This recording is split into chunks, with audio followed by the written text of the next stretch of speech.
Good afternoon, everyone, and welcome to Penn LDI's first seminar of 2021 on voting, structural racism, and health inequities. I'm David Grandy, the Director of Policy at Penn LDI. I'm excited to welcome all of you to this discussion today. Over the past year, we've convened important discussions on many issues impacting health, issues related to the pandemic, equity, and structural racism. On the heels of our recent election, it's important we do not lose sight of issues of voting and representation as we consider how to address health inequities in our nation.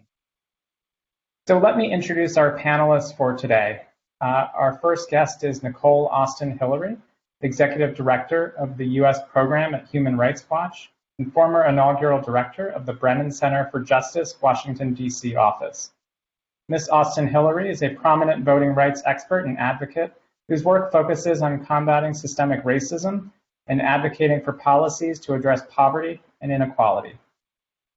Next up, we have Javier Rodriguez, who is the Mary Topelt Nicolai and George S. Blair Assistant Professor of Politics and Government and co-director of the Inequality and Policy Research Center at Claremont Graduate University. Dr. Rodriguez is a leading scholar in the advancement of a political epidemiology approach to health inequality in the U.S. And our final panelist is Daniel Dawes, Director of the Satcher Health Leadership Institute and Executive Director of Government Relations, Policy, and External Affairs at Morehouse School of Medicine. And Dr. Dawes is a nationally recognized scholar and leader in health equity and social justice. Our moderator today is our very own Athene Venkatramani. Dr. Venkatramani is an assistant professor in the Department of Medical Ethics and Health Policy at the University of Pennsylvania, a general internist and a health economist. He is director of the Penn Opportunity for Health Lab, which studies the life course origins of health and socioeconomic inequality. So my job is to get out of the way, turn things over to Athene, and I look forward to a great discussion today, and welcome again to all those watching. Thanks so much, Dave, and thanks to our panelists for joining us today. I'm really excited for this panel. I think we're all going to learn a lot. Recent events in the last year have really demonstrated the importance of policymakers and policies for public health and disparities in public health. And at the same time, we've also seen kind of an increased focus on how people differentially have the access to the right to vote. And our panelists are experts in really tying voting, public policy, and health and the numerous feedback loops in between those entities in ways that can help us move forward in improving population health and participation in democracy. So Nicole, I'd like to kick it off with a question for you. And let's open this up by talking about voter suppression. So you've written and spoken a lot about the impact of voter suppression, especially after the Shelby County versus Holder decision in 2013, striking down certain aspects of the Voting Rights Act of 1965. Can you talk a little bit about that decision, the voter suppression tactics that we've seen since, and how those have disproportionately affected Black and Brown communities? Certainly, and hello to everyone joining us today, and thank you for hosting this really thoughtful and timely discussion. So I want to talk about the world pre-Shelby and post-Shelby. So forgive me, but you all are educators, you're academics, so you're used to getting a little bit of lesson first. So before June 25th, 2013, and after the passage of the Voting Rights Act in 1965, the ways in which voting laws were overseen by the federal government was that jurisdictions and states that had a history of discrimination in voting had to submit any changes to their voting laws to the federal government before they could institute those changes. And they had to submit that request either to the Department of Justice or to the Court of Appeals in the District of Columbia. So unless and until you had those changes approved, you couldn't make them. And again, it only applied to states and jurisdictions and localities that had a history of voter discrimination. So what that did is that ensured that any of those states, localities, and jurisdictions could not pull what I like to call any funny business. They couldn't make changes to voting that didn't make sense for voters and that didn't ensure that voters' rights would be protected. Now, when we got to June 25th, 2013, the Supreme Court said, you know what? The formula upon which pre-clearance decisions were based and the formula that determined what states, localities, and jurisdictions were covered under the Voting Rights Act, those are outdated. And it doesn't seem like we need those anymore. So we're going to do away with it. And that basically opened the floodgates. In fact, on the very day that decision was rendered by the Supreme Court, the Attorney General in Texas came out in the media and he said, good, now we can get our voter ID law passed. So this sent chills throughout the civil rights and human rights community, because that meant that any state, locality, or jurisdiction that had previously been covered could make changes to their voting rights laws and regulations, and no one had to give them a seal of approval. And what did we see happen after that? We saw myriad states introduce legislation dealing with implementation of voter ID laws, doing away with same-day voting, doing away with early voting, and other changes that had a disparate impact on Black and brown and poor communities, communities that had benefited from some of those very mechanisms that had the effect of making it easier for them to vote. Now, what we've seen since then is an amazing grassroots effort underway to try and fight back against the fact that we no longer have the protection of the Shelby County decision. And you saw it play itself out rather beautifully in this past election of 2020. You saw that grassroots activists and community activists took it upon themselves to do what the law used to do. They provided notice and educated communities about what they needed to know about voting changes.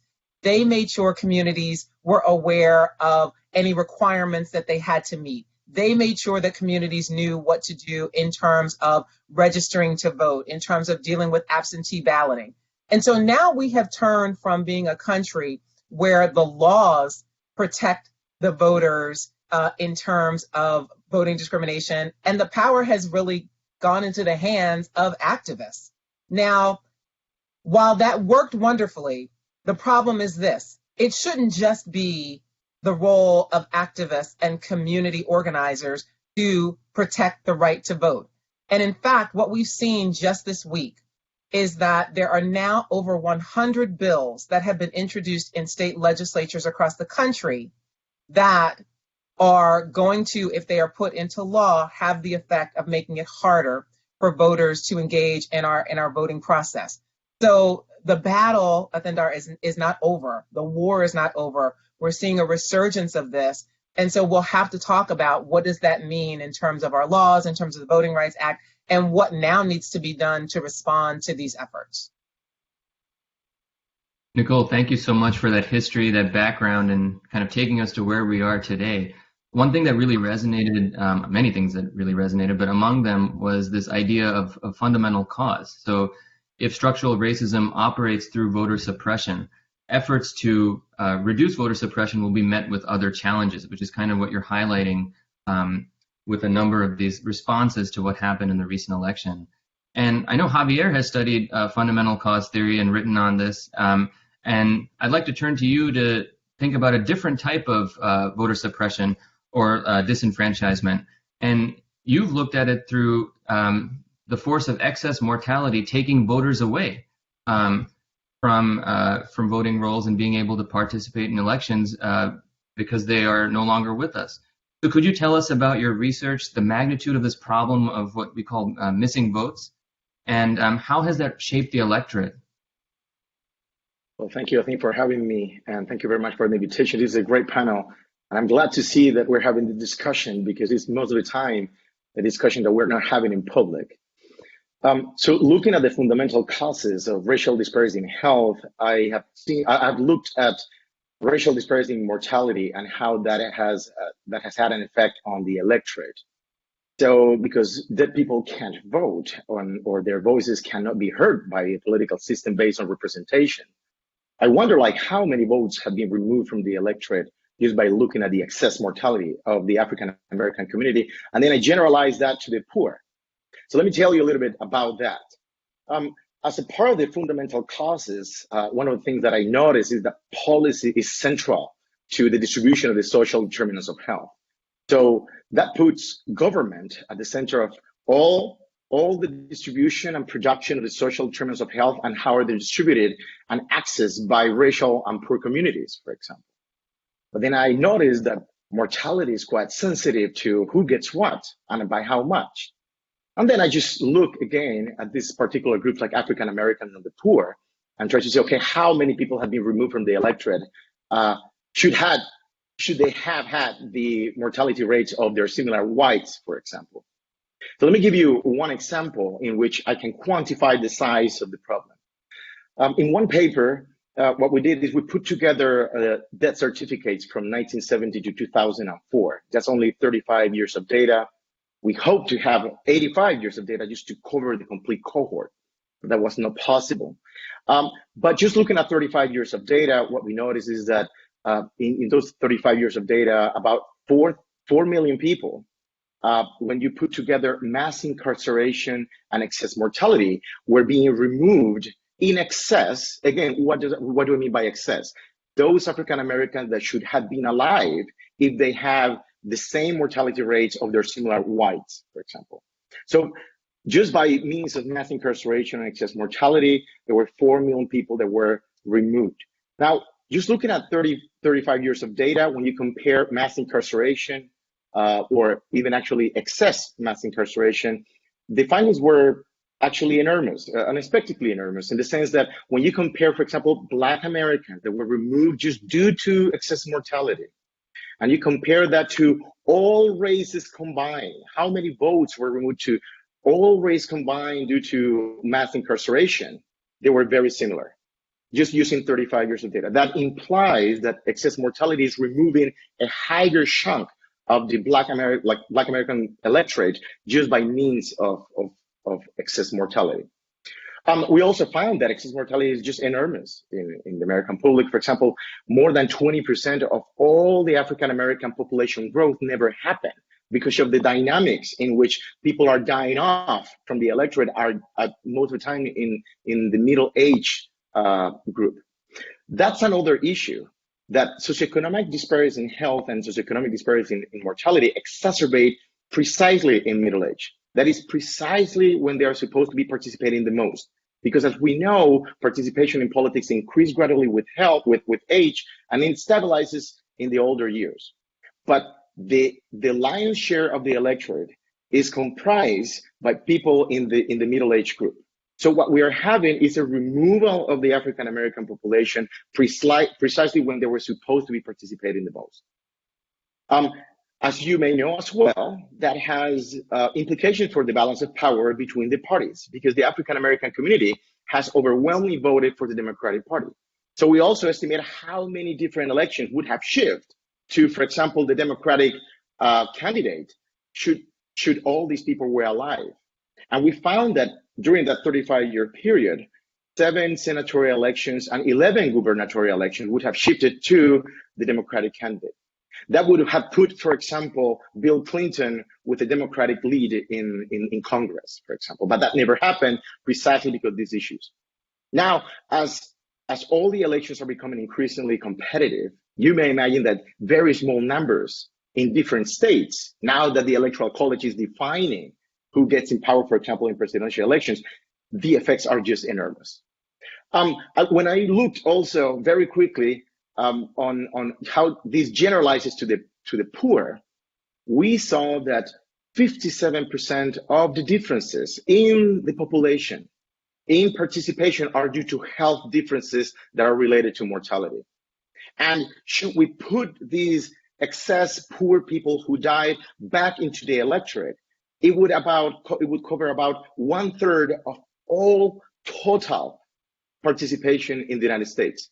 That is, if we remove these disparities by socioeconomic status in mortality, the level of participation in our demography finally will get very similar to the level of democratic participation in the other developed nations.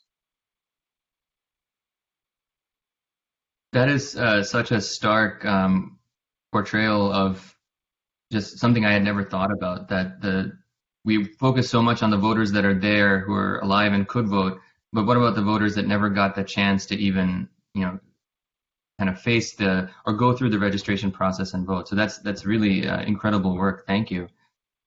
We focused a lot on suppression and different forms of disenfranchisement. I'm wondering if we can broaden this a little bit and look at the political system as a whole. And Daniel, this is for you. So you have referred to voting really as one of the three political determinants of health. The others are being government and policy. Can you explain how you think about those three political determinants of health and how they interact? Absolutely. And let me just also thank you and David for the kind introduction and for hosting this important discussion. I am delighted to join my esteemed colleagues today. The first thing that I think we need to do is as we grapple with these issues, right, is the concept of the political determinants of health. And when I say that, I'm referring to the true upstream factors that impact our health. So, I think most everyone understands either explicitly or implicitly what social determinants of health are, right? And by that I mean these are the structural conditions in which we are born into, right? We work, we play, we pray, and we die in that affect our health and the quality of life. And what's important to realize is that for every social determinant of health, there was some preceding legislative, legal, regulatory, or other policy decision that resulted in that social determinant, right? Those are the political determinants of health. So I've defined it as involving the systematic process of structuring relationships. So think about the Homeowners Loan Corporation Act, right? That intentionally redlined America, or the anti-miscegenation laws, right? To prevent interracial mixing, or these immigration laws that were steeped in racist ideology, right? Illegitimacy, et cetera. Also, this is a systematic process of distributing resources, right? So think about the appropriations process. Think about the time that we're living in right now during COVID, where there's been an issue with distributing testing kits, or now with the vaccines, right? And making sure there's an equitable distribution of those vaccines. And then the third prong of this is really looking at how the systematic process administers power, right? Such as redistricting, gerrymandering, et cetera. And they operate in ways that mutually reinforce one another to either hinder or advance health equity. So that's really how I define it, and as my starting point for how to assess these political determinants of health and the impact they have on equity. So now that we know, what these determinants, these political decisions are, and how they can negatively impact our health, well, then you can begin to understand how unrepresentative or unresponsive government and policy can also have a negative impact on health. Voting, government, policy are all three parts of the same continuum or process that can either address health inequities or further entrench them. So by engaging the government, right, holding it accountable with voting and pushing for more equitable policies, we can leverage the political determinants of health for the greater good. Thank you so much for framing that. We already start having some questions from the audience. And so what I'll do is I'm going to try to pull these questions into a larger question about where we are right now. And Nicole kind of brought us to the present with some of her remarks. So we'll go around the horn with this one. Given the panoply of issues that we just articulated, how do we try to deal with them and combat them going forward with respect to voters and further empowering voters to continue to respond and protect their power and their voice? Is that correct? That's exactly right. And sorry I was cutting out there. That's okay. So, one of the things that we have to do is we have to continue to mobilize and empower individuals throughout the country. There was a time when, and I think this was really the world in which we lived pre-Shelby County, in which people really looked to the lawyers and the policymakers to protect the vote, because that's what we had really become used to because of the power of the Voting Rights Act. But remember, before the passage of the Voting Rights Act, when we didn't have the protection of preclearance, it was activists and community members and everyday lay people in those communities who brought those issues to the forefront, who marched across the Edmund Pettus Bridge in Selma, who made sure that the issues of concern of the voters was brought to Congress and was brought to the eyes of the president. And so we have to hold on to that. Citizen activism has got to remain a mainstay. Even if we get to the point, and there is an effort underway to pass legislation on the federal level that will not only re-implement the protections that we had under the Voting Rights Act, but to make it stronger.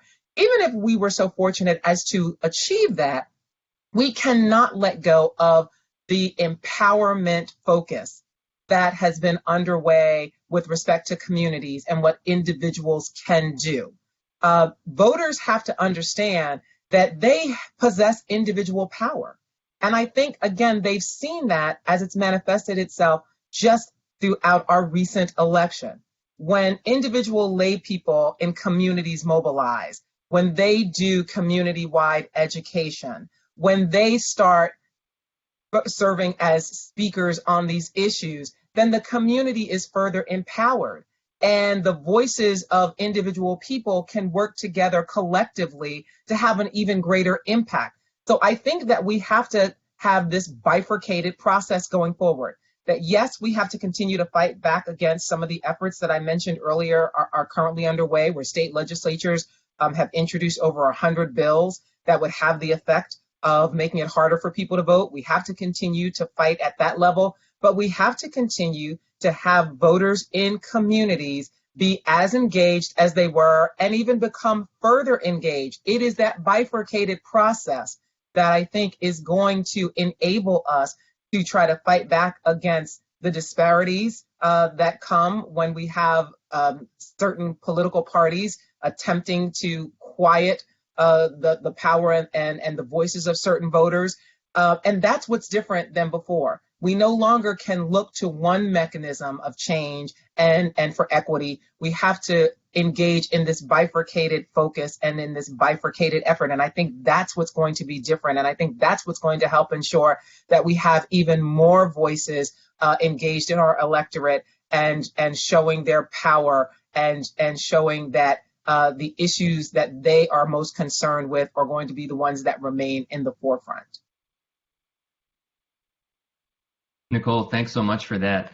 Javier, I think, so against that force that Nicole is talking about, this kind of grassroots activism, there's also the fact that COVID-19 is going to reduce U.S. life expectancy, maybe by a year or more, and that most of that reduction is going to be borne by the Black American community. So one of the questions that came up from the audience is, applying your insights from your research going forward, how will the kind of excess mortality from COVID-19 counteract some of the positive forces that Nicole is highlighting here? Actually many. That's actually an excellent question.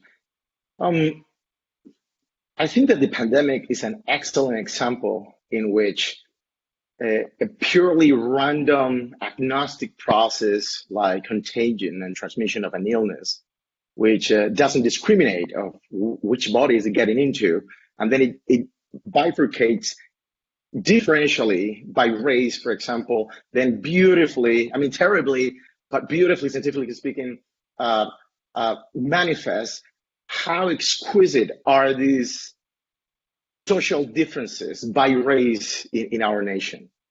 And again, these are things that are related to policy. And this is one of the things that I learned, for example, from the pandemic. The first thing that I noticed is that how is it that, for example, we're seeing these counterintuitive or actually against the evidence base that have been constructed by scientists on these matters. How is it that the government is doing what they're doing? But most importantly, what I notice is the huge lack of power, political power, that the scientific community has. How is it possible that we have consensus on how to do and manage these things, And still we have this government going against our faces and all our work together, moving forward with this terrible agenda. So one of the big solutions that I think is, okay, why don't we start there? So Nicole was saying we need to mobilize. I think that we should also mobilize, not only take place in grassroots mobilization, we need to mobilize the scientific community. We need to stop being the advisors and sitting once in a while in these tables and writing these briefs and reports. So maybe we have the ear of politician X or Y. We need to be the politicians. You need to be there making the decisions ourselves if we want to move forward with an evidence-based policy agenda. That is critical in my view. Now, the other thing is, let me explain this. In politics, what mobilizes people? What makes people go and vote? What makes people go and protest, for example? There are single issue points of pressure.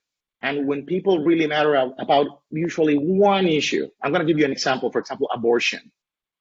It is not that we have many people against abortion, for example, or let's say gun control. It is not that we have a lot of people in favor of guns.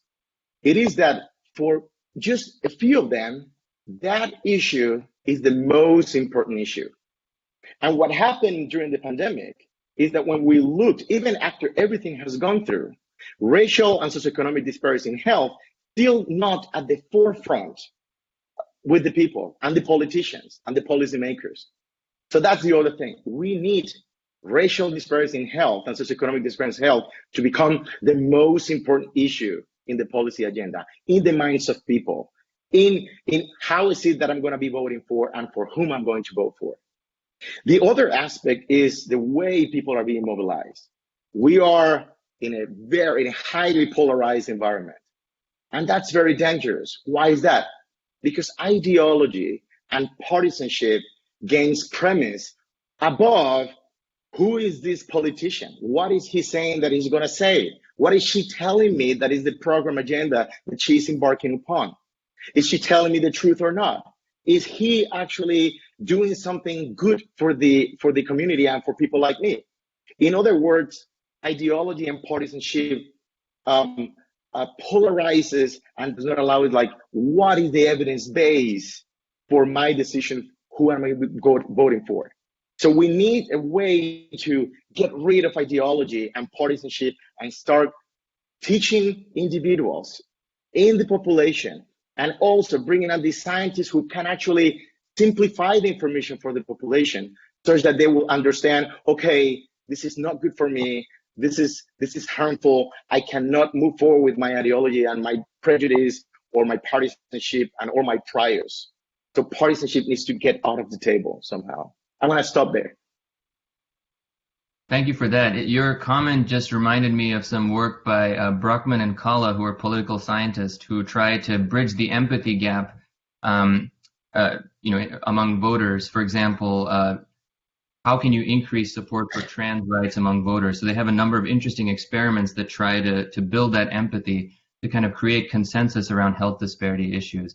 Daniel, I wanted to turn to you. Do you have any thoughts on where to go from here from COVID-19?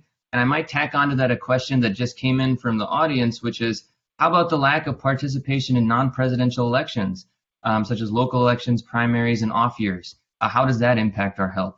So maybe I'll let you start from there, and we can go around the horn again on that one. Sure. So it shouldn't be any shock that I support, of course, expanding voting access in every form imaginable, right? When I think about these issues, I think about all of the barriers that have prevented us from advancing health equity in this country. Certainly, you can see the impact that these tactics have played in suppressing the vote. And you can see the dearth of policies, or the lack thereof, right?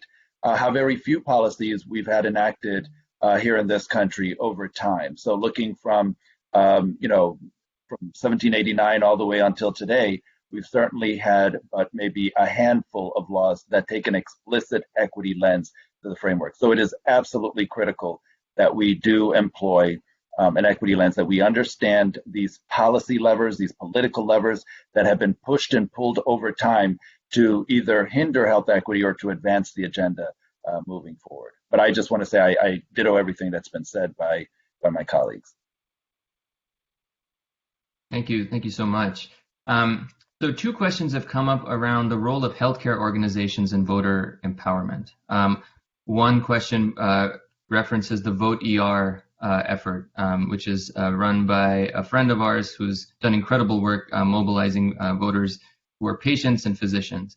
What do you think healthcare organizations can do to really, well, I guess there's two questions, address voter suppression and increase access to voting, as well as define the issues that one might find important when going to vote. So whoever wants to take that first. Maybe Nicole, I can start with you here. Now, I was actually thinking, I want to hear from one of my other colleagues on that. Because that's fine. So whoever wants to take it. But can I do this, please, Athendar? Because I don't want to leave the last question that someone put in the chat hanging out there. I want to give it a little more focus. We're about voters engaging in elections that aren't national elections. You know, one of the biggest problems that we have statistically in this country when it comes to voting is not the attempts to make it harder for people to vote. All of these introductions of laws to try to eliminate early voting, same-day voting, and introduce voter ID laws, as insidious as they are, that's not the biggest problem. Statistically, research has shown by my prior organization, the Brennan Center, that the biggest problem we have is getting people to actually participate in the voting process. And for that reason, one of the other issues that I like to talk about is how we need to return civics education into our school systems, but that's a discussion for another panel on another day. But the problem is that people don't want to engage as much as they need to and should in order to have their voices heard. And we saw the numbers, of course, in the November election. Well, we saw the largest voter turnout in a presidential election, larger than we'd ever seen in history. But we need to be able to have those same large numbers when it comes to down ballot elections that happen in off years. I like to remind voters all of the time that what really impacts your life most, and this is part of what you heard Javier talk about in his comments, it is those day-to-day issues around education, around housing, around economic issues that impact how you live and breathe. And Daniel talked about this too, about those determinants. These are the things that impact how we live and engage every day. And the people who have the power to impact our housing, our education, our transportation and infrastructure, for the most part, are those local leaders. And so we have to do a better job of making sure that voters know that is where the power lies for you to have direct impact on how your community will look, how it will operate, the issues that we're dealing with now across the country around racial justice and policing. It's not the federal government that's making decisions about budgets for local police forces. It's those local city councils. It's those state legislatures. So we have to make sure that we are connecting the dots between where power comes from and which leaders are having the greatest impact on exhibiting and exerting that power, and how that trickles down to impacting your day-to-day life as a voter. Educating people about that and messaging around that in a more concretized way is what's going to help us to get more voters engaged. Yeah, thank you. Thank you for that. I think one of the comments that just came in is, how do we ensure that civic engagement is part of our DNA as a country? And I think you really hit on that. Anyone else have thoughts on that particular question? How do we kind of embed the civic consciousness into what we do? I can take a shot at that. But before, let me explain you something that is critical now that I study mortality and the effects on participation. What is critical to understand as well is the mechanism. Once we understand the mechanism and its effects, we can understand what could be the solutions for blocking that mechanism. Two implications of dying prematurely. The first one is that we are what is observable. The things that we see in the world is an underestimation of the true effects of social stratification. That is, if we are removing the poor faster from the world, we can't see them. And then the level of poverty is actually higher than it really is, just that they are dying way faster. And then what is observable is an underestimation of social stratification. That's the first thing. Underlying that mechanism is also the other component, which is related to we may be overestimating the effectiveness of politicians and government. Because I'm going to give you a toy example. Let's say that we are in a city of 4 people. 2 of them are poor. The other 2 of them are non-poor. And we know that the poor will die faster. And as time passes, one of them die. At the beginning, we have a poverty rate of 50% because 2 of them were poor. But then one of them died. And now the poverty rate declined to 33%, 1 of 3. So the process of social stratification is removing precisely the population in which we are using to observe the problems we want to solve. But if they are being removed from the world, it becomes invisible. Okay, those two things said, let me explain you now the mechanism. The mechanism is that this process serves for the perpetuation of inequality. And socioeconomic and racial disparities of health, I think, are at the core of many other social inequalities. Why is that? Because if we believe that policy in reality is bringing on the changes in society through the process of participation and representation by the government, then it's precisely those people that should be pushing for redistribution, the people who are precisely dying faster from the electorate. And that down the line, then who are the policies who are being represented? Those who are non-racial minorities and those who are non-poor, because they are the ones who go on living and surviving and participate at higher rates. So that generates the maintenance and the perpetuation of inequality at many social levels. Okay, that said, the question is, what about health organizations? The issue with health organizations is, as Nicole was saying, it is not that the government is taking the initiative. No, we need to pressure them. And one way to pressure them independently is through health organizations. These are the organizations who are in charge and have resources for mobilization and organizing the information that then will inform and educate the public and scientists and the politicians about what needs to be changed. That's a critical aspect of health organizations and the role in our political system. And if I could just follow up with that, because I think it is so important that we do help folks to understand that voting has a direct link to the health outcomes that we see today, right? And health organizations throughout our country's history have been guilty of really pushing those political determinants of health inequities, right? Concretizing them in our structures and in our systems, in our communities over time. And so, I hope folks realize the incredible privilege and power as anchor organizations and entities in our communities, the role that they play in helping us to address many of these inequities. So, the past election cycle, I think, truly helps to crystallize for many how important voting is. And we as a country, we're able to see the direct impact that voting has when clear lines were drawn, showing that the political actors were elected when they put forth policies that were enacted and ultimately can save our life and death consequences, right? So the thing to remember is that this reality is true even when we're not in the midst of a pandemic. These political determinants of health are ever present in our society. So the health inequities and disparities that all of us on this panel have been working tirelessly to combat, right, have long been fortified by these political determinants.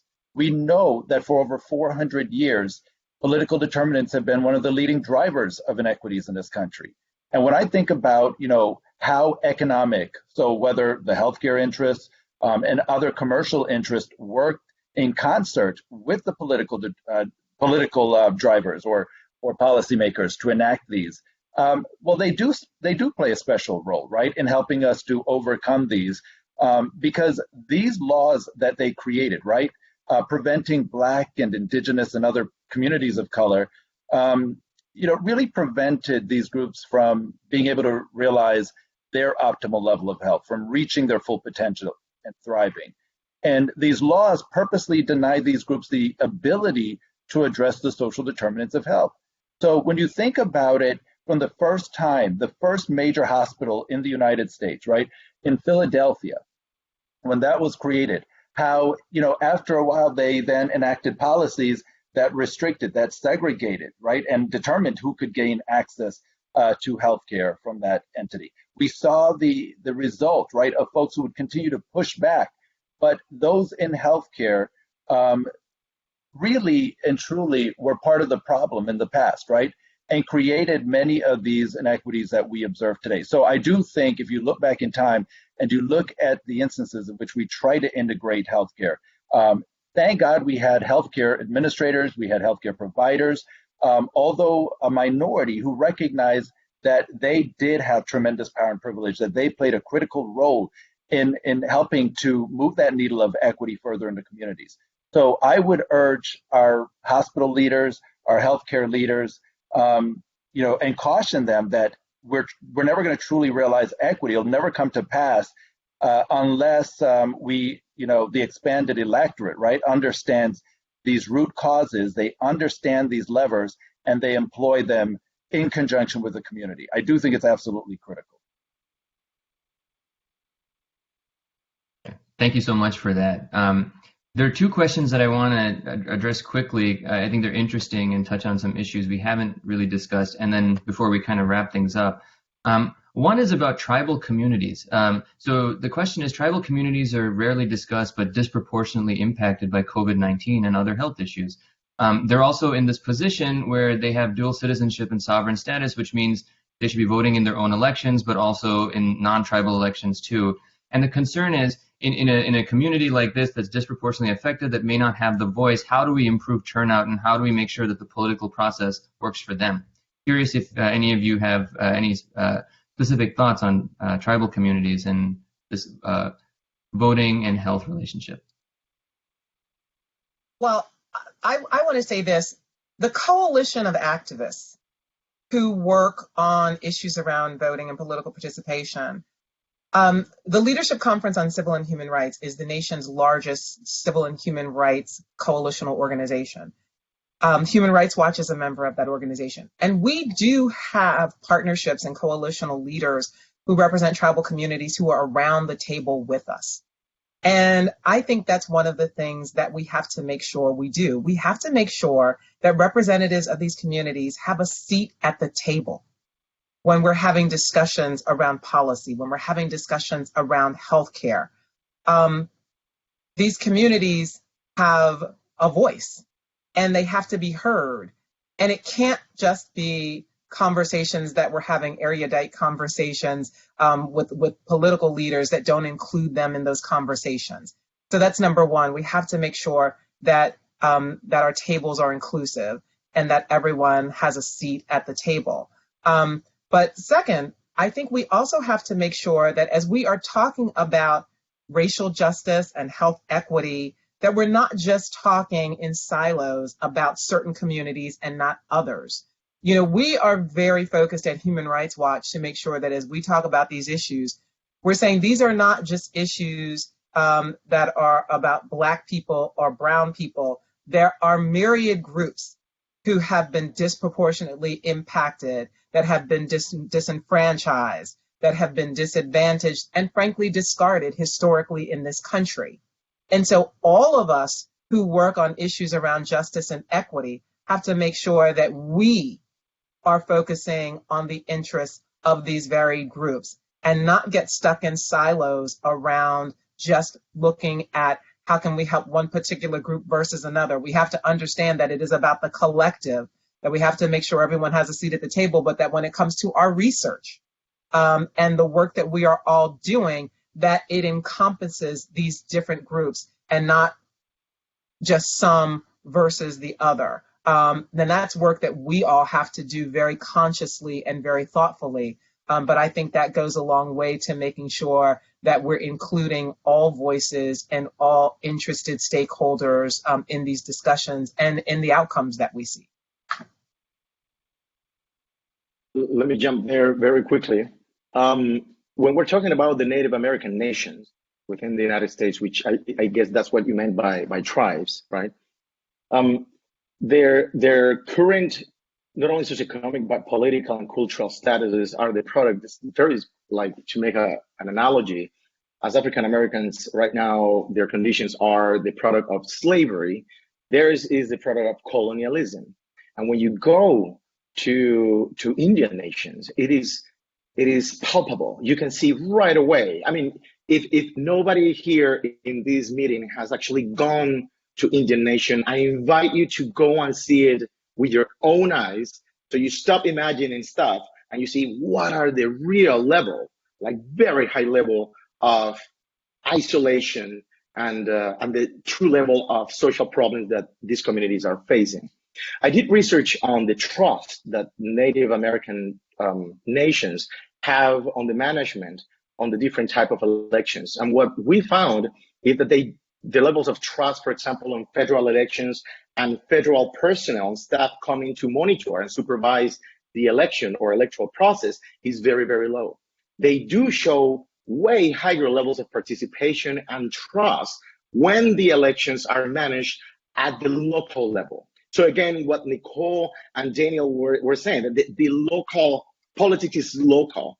And when we see these huge problems, like, for example, the problems that we can see in the Native American nations, one way to start is at the local level.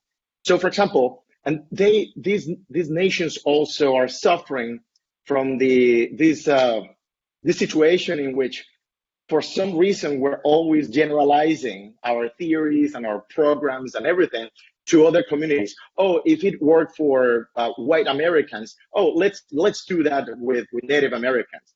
And that is the issue. One of the big solutions to increase their political participation, for example, oh, let's just put, for example, let's do mail-in voting. But when you go to Indian nation, you see that they will have to drive for hours before they get to a post office. That is no solution at all.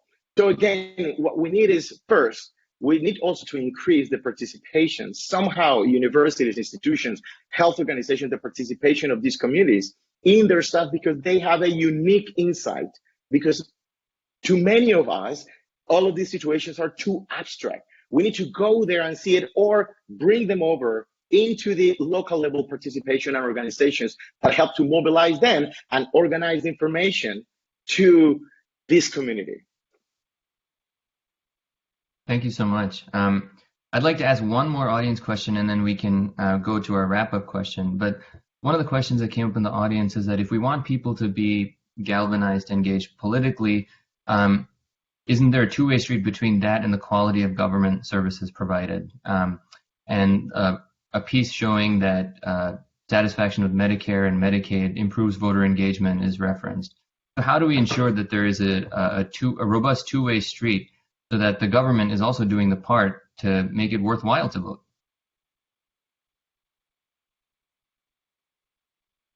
I think that goes back to something that Javier mentioned earlier, when he talked about voters really examining who they're giving their vote to.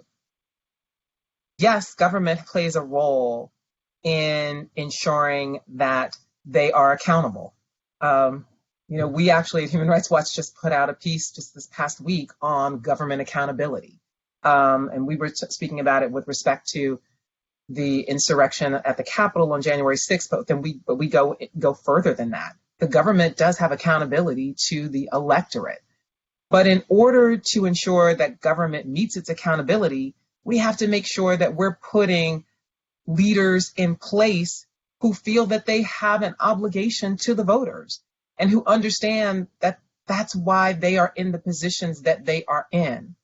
And that goes back to voters ensuring that they're not just giving a rubber stamp to, the person who's just giving them, something mellifluous in terms of their messaging. They have to really make sure that there is substance behind what those politicians are saying, what they are doing. They have to hold them accountable and take them to task. That's how we're going to ensure better government accountability and ensure that they are making the systems that are supposed to work for us work better. Voters have such power. I can't say enough and stress enough the word power. You cannot use your vote in a willy-nilly way. Your vote has to be as precious and treated as precious as if you had $1 million in the bank.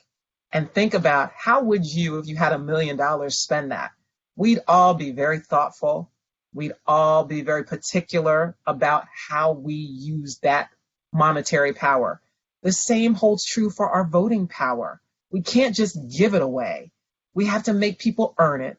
And when they don't earn it, and when they don't show us that they're representing us in the ways in which we need them to, then we have to get them out and put in people who will help to elevate our collective voices as voters. That's how we ensure better accountability. And frankly, I think we all, as voters, have been guilty of rubber stamping individual elected officials. And we have to do better, and we have to hold them accountable and take them to task. That's how we'll ensure that they are being more responsive to us. Thank you so much. So I'd like to give you guys the closing question here. We have about 6 minutes. And Daniel, I think maybe we can start with you. So you guys have talked about the influence of politics on the world we live in the most, I think, incisive and eloquent way that I've heard in a long time. And right now in the United States, we're in a new political moment. And I'm curious what that means to you in terms of being in a new political moment. And what would you say is the one thing we need to do right now to address issues of voting access and structural racism in our country? And it can be as pie in the sky as you want, but what do you think is if you had to list the top thing that you'd want to change or you'd want to do, what would that be? Yeah, sure. So I think this new political moment for me means hope for my children, right? I have maintained hope that the next generation will experience a kinder and a more equitable world than the one that we currently live in right now. And it's my hope that this new administration will take us one step closer to accomplishing that. You know, the hope I have is that when you think about, you know, what the Biden administration is really pushing out in terms of the most robust equity agenda, we know that words will be empty unless there is action behind them. And but it is still, I think, quite hopeful to know that we have an administration that is committed to achieving a more healthy, equitable, and inclusive society. And they're looking for partners in that.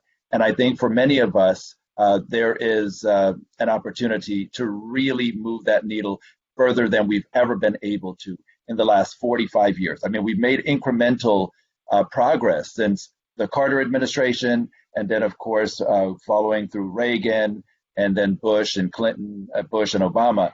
But, you know, with all that has happened under the Trump administration to undermine many of the health equity programs that had been accomplished on a bipartisan basis, I do now have renewed hope that we can actually not return to normal, but to actually create a more inclusive and equitable system that values each individual in our country. So that is really exciting to me. Thank you. How about you, Nicole? You know, one of the things that we didn't get to talk much about in this discussion, and there's so much richness here, and we could obviously talk for hours, is about the issue of economic inequality. And if I had a magic wand, the first thing I would do is ensure that we had economic equality across the board in this country. Where people sit economically relates to everything that we've been talking about today. It relates to what access you have to healthcare and what level of healthcare you have access to. It relates to whether you are in a community where you have access to voting and whether you're getting the kinds of materials and educational materials you need about voting. It impacts housing, which we know is interrelated with the hospitals and healthcare systems that you have access to. Until we really try to take head on the issues around economic inequality and close those gaps and ensure we have better parity with respect to economics in this country, all of these issues that we've talked about today are going to remain extremely difficult. We know that economics can be the great leveler, making sure that people have the monies that they need to care for their families, to feed their families, to house and clothe their families. That is so much what's at the heart of the disparities that we've been highlighting today. So for me, I want to see the Biden administration and every administration thereafter work to do a better job to ensure that we have more economic parity in this country.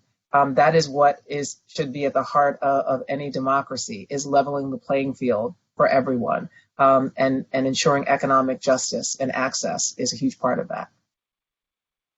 Thank you so much, Nicole. Javier, how about you? Let me change the tone just enough to finish this this meeting. I get that question quite often. What is it that we need to do? The what? I think that is the wrong question, because we know what to do already. I think researchers and the social scientists and people working in health organizations need to realize that we have arrived to a period of time in which we know finally what needs to be done. We know what are the underlying causes of racial disparities in health, for example. So let me give you a very quick example. Let me tell you the three big ones: mass incarceration, excess mortality, and residential segregation. Let's say that to end residential segregation, we need to establish and enforce anti-discrimination laws in housing and access to the financial system. We need to generate policy that facilitates the use of land and multifamily development, policy that eliminates the effects of zoning, increased low-income family housing subsidizes or low-income housing tax credits. We need to limit the landlord leverage to increase unjustifiably rent values. We need to invest in poor neighborhoods, parks, walkways, public lighting, desegregate schools. We know what. Let me tell you, for example, end to, let's say, racial and socioeconomic disparities in mortality. We need to shrink the differences in access and quality to healthcare, for example. We need to increase the number of minority physicians, to diversify the language and cultures in healthcare staff and information. We need to improve the access to healthcare and health insurance, improve health literacy among patients and staff, awareness of disparities, improve data systems to monitor the quality of the services that have been provided, improve the social determinants of health, to reduce mass incarceration and reduce segregation, for example. Okay, so the main point is that we know what needs to be done. But one of the facts that have inspired me to do what I do is that racial and socioeconomic disparities in health had been there for a very long time, just too much time. We know already for decades what needs to be done, but they are entrenched. The question is why? And the answer is the government. Politics is the problem. We know what to do, but the person in charge is not doing what he's supposed to be doing. So just think about it. Who writes policy? The government does. If we think about institutional racism, which are the institutions in which the racism is embedded? The political institutions, the political parties, the law, the legal framework in which policymaking happens, the rules, norms, and regulations that dictate who gets what and how much. So who carry out the programs and the interventions? The government does. Who makes decisions on budget and resource allocation? The government does. The consumption, who regulates the consumption of unhealthy products like alcohol, cigarettes, sugar beverages? The government does. Who makes decisions on the minimum wage, employment, worker units? The government does. Who's going to be changing the criminal justice and the built environment, et cetera, et cetera, et cetera? The problem is the government. The question is not, what can we do? We know that. The question is, how can we change politics? That's the question. Man, I wish you had not ended on that question, because I want to talk to all three of you for another hour or two. That is a very provocative way to leave it. Javier, Daniel, and Nicole, thank you so much. I certainly learned a lot, and I think our audience did too. Thank you again for really an incredible conversation. I hope we could do it again. A big thank you as well to all of our panelists, and thank you, Athene, for leading the discussion today. And certainly thank you to everyone in our audience for engaging with us. Lots of great questions were sent in. We tried to get to as many as possible. And I think it's clear in health policy, we really don't give enough attention to voting rights and representation as a determinant of health. And I think we heard today how important these issues are to, in fact, addressing health equity. So thank you again.